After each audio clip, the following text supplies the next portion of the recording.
guys, pumunta kami ng mga kaibigan ko sa Grandstand kasi manonood sana kami ng rodeo. Kaso paggabi na pala, kaya nagdesisyon kami na huwag na lang manood dahil sayang lang yung ibabayad namin. Yun nga, nagkulitan-kulitan ng konti, usap-usap. Yan. Tapos maya-maya, may napansin ako yung mga paborito kong vlogger, nandyan pala. Kaya yon, Kapal Mox.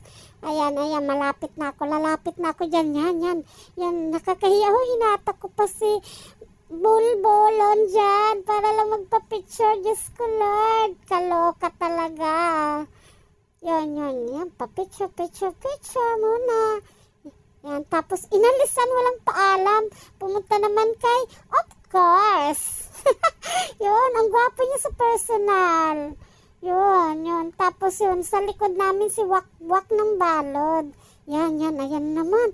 Kapal Mox talaga ako. Walang hiya, Ayan, panay pa picture. Pero yung purpose ko talaga dyan, gusto ko makita yung sikat ngayon na si kilabot ng mga kababaihan. Yan, ayan na.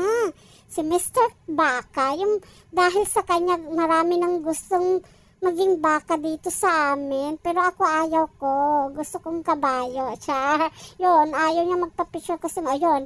Yan, ngayon, dyan na lang ko napunta kay Mr. Kabayo. Ayun, gwapo niya sa personal, promise. As in,